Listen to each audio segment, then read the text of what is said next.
क्या अकाल मृत्यु के बाद आत्मा भटकती है? क्या अधूरी इच्छा किसी को प्रेत बना सकती है? क्या आपने कभी महसूस किया है कि किसी सुनसान सड़क से गुजरते समय बिना किसी वजह ऐसा लगा हो जैसे कोई आपको देख रहा है? या किसी पुराने घर में कदम रखते ही अचानक दिल की धड़कन तेज हो गई हो, जबकि वहां कोई था ही नहीं? क्या ये सिर्फ हमारा डर है या कुछ और, जिसे हमारी आंखें नहीं देख पाती लेकिन हमारा मन महसूस कर लेता है? भारत में सदियों से एक विश्वास चला आ रहा है कि हर मृत्यु एक जैसी नहीं होती। कुछ मृत्यु शांत होती हैं और कुछ इतनी अचानक, इतनी अधूरी कि उनके पीछे सिर्फ एक कहानी नहीं, एक रहस्य छूट जाता है। कहा जाता है अगर किसी इंसान की मृत्यु ऐसे समय हो जाए जब उसके जीवन की डोर अभी बाकी हो, या उसके मन में कोई गहरी इच्छा अधूरी रह जाए, तो उसकी आत्मा शायद तुरंत आगे नहीं बढ़ पाती। क्या वो इसी दुनिया में कहीं भटकती रह जाती है? आज हम इसी रहस्य की परतें खोलेंगे। गरुड़ पुराण, लोक कथाओं, तांत्रिक परंपराओं और आधुनिक मनोविज्ञान, सभी की नजर से। मैं हूं स्मिता और आप देख रहे हैं रहस्य लोक। सबसे पहले एक बात समझना जरूरी है, अकाल मृत्यु का मतलब केवल कम उम्र में मृत्यु होना नहीं है। भारतीय परंपराओं में ऐसी मृत्यु जो अचानक हो, दुर्घटना में, हिंसा में या किसी अप्रत्याशित कारण से, उसे कई लोक मान्यताओं में अलग दृष्टि से देखा गया है।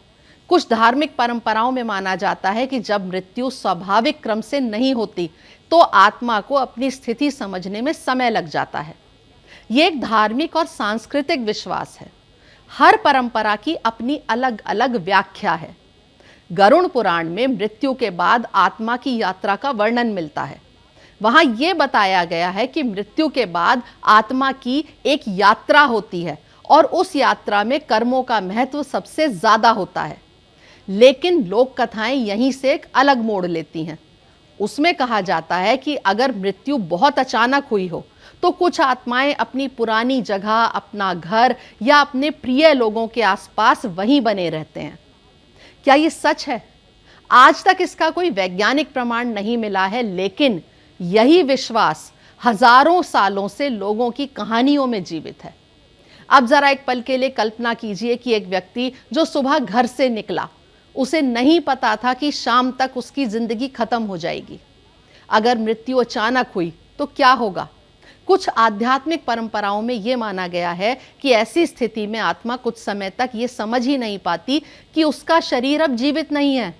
इसलिए कई लोक कथाओं में ऐसे किस्से मिलते हैं जहां कहा जाता है कि किसी व्यक्ति को उसकी मृत्यु के बाद भी लोगों ने उसी रास्ते पर चलते हुए देखा या उसी जगह महसूस किया जहां उसकी आखिरी सांसें चली थीं। ये दावे हैं, इनकी पुष्टि नहीं हुई है, लेकिन दुनिया के लगभग हर देश में ऐसी कहानियां अलग अलग रूपों में सुनाई देती हैं।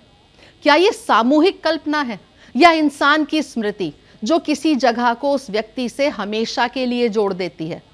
यही वो सवाल है जिसका जवाब आज तक कोई निश्चित रूप से नहीं दे पाया है। भारत के गांवों में आज भी कुछ जगहों के बारे में कहा जाता है कि सूर्यास्त के बाद वहां नहीं जाना चाहिए। कहीं कोई पुराना बरगद, कहीं कोई वीरान कुआं, कहीं कोई सुनसान मोड़। लोग कहते हैं वहां कभी किसी की अकाल मृत्यु हुई थी। क्या सचमुच ऐसा कुछ है वहां, या वहां बस एक कहानी है जो पीढ़ी दर पीढ़ी सुनाई जाती रही है और अब हर नया इंसान उस कहानी के डर को अपने भीतर लेकर वहां पहुंचता है? लेकिन अगर ये सिर्फ कहानी है तो फिर दुनिया की इतनी अलग अलग संस्कृतियों में भटकती आत्मा जैसी अवधारणा लगभग एक जैसी ही क्यों मिलती है? क्या ये केवल संयोग है या इसके पीछे कोई ऐसा रहस्य है जो अभी भी हमारी समझ के बाहर है? लेकिन अगर अकाल मृत्यु के बाद आत्मा भटकती है तो उसे आगे बढ़ने से रोकता कौन है? और क्या सचमुच एक अधूरी इच्छा एक इंसान को प्रेत बना देती है? यहीं से शुरू होता है इस कहानी का सबसे डरावना हिस्सा। कल्पना कीजिए एक पिता जिसकी आखिरी इच्छा थी अपनी बेटी की शादी देखना, एक मां जो अपने बच्चे को अकेला छोड़कर चली गई, एक सैनिक जो घर लौटने का वादा करके गया था लेकिन लौट नहीं पाया। क्या ऐसी अधूरी इच्छाएं मृत्यु के बाद भी आत्मा को बांधे रखती हैं? भारतीय लोक कथाओं में ऐसी अनेक कहानियां मिलती हैं। कुछ परंपराओं में माना गया है कि जिनकी कोई अधूरी गहरी आसक्ति, अपूर्ण इच्छा या तीव्र मोह रह जाता है, उनकी आत्मा को आगे बढ़ने में कठिनाई होती है। लेकिन ये धार्मिक और सांस्कृतिक विश्वास है, इसका कोई वैज्ञानिक प्रमाण उपलब्ध नहीं है। गरुड़ पुराण में कर्म और आत्मा की यात्रा का महत्व बताया गया है। वहीं विभिन्न लोक कथाओं में इस विचार को और रहस्यमयी रूप मिलता है और गहरा मोह आत्मा को भटकाव की स्थिति में रखता है। यहीं पर सबसे बड़ा भ्रम पैदा होता है। हर आत्मा प्रेत नहीं होती। भारतीय धार्मिक परंपराओं में आत्मा को शाश्वत बताया गया है, जबकि प्रेत शब्द कुछ ग्रंथों और लोक मान्यताओं में उस मध्यवर्ती अवस्था के लिए भी उपयुक्त किया गया है जहां आत्मा की यात्रा अभी पूरी नहीं हुई। कुछ मान्यताओं के अनुसार यह अवस्था अस्थायी होती है, स्थायी नहीं। यानी हर अकाल मृत्यु प्रेत बनने का कारण नहीं होती और हर रहस्यमयी अनुभव आत्मा का प्रमाण भी नहीं होता। यही अंतर समझना सबसे जरूरी है। दुनिया के अलग अलग देशों में लोगों ने कुछ अजीब अनुभव शेयर किए हैं। किसी ने कहा उसे अपने दिवंगत प्रियजन का सपना बार बार आया। किसी ने दावा किया कि मृत्यु के बाद भी उसे ऐसा लगा जैसे कोई परिचित उपस्थिति उसके आसपास है। कुछ लोगों ने इन अनुभवों को आध्यात्मिक माना तो कुछ ने मनोवैज्ञानिक। मनोविज्ञान कहता है कि शोक, गहरा लगाव और दुख के समय हमारा दिमाग ऐसे अनुभवों को वास्तविक जैसा महसूस करा सकता है। वहीं कई आध्यात्मिक परंपराएं इन्हें आत्मिक संकेत मानती हैं। सच क्या है, इसका उत्तर आज भी स्पष्ट नहीं है। शायद सबसे बड़ा सवाल ये नहीं है कि आत्मा भटकती है या नहीं। सबसे बड़ा सवाल ये है कि हम जीवन को कैसे जीते हैं, क्योंकि लगभग हर आध्यात्मिक परंपरा एक बात पर सहमत दिखाई देती है। मोह कम होगा तो मुक्ति का मार्ग सरल होगा, और अगर जीवन प्रेम, करुणा और अच्छे कर्मों से भरा हो तो मृत्यु डर नहीं, एक नई यात्रा की शुरुआत होती है। तो इन सवालों के जवाब आस्था, धार्मिक ग्रंथ, लोक कथाएं और व्यक्तिगत अनुभव सब अलग अलग देते हैं।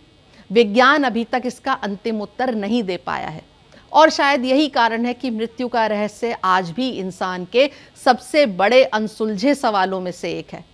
हो सकता है कुछ बातें हमारी समझ से परे हों, या हो सकता है कुछ कहानियां सिर्फ इंसानी डर की उपज हों।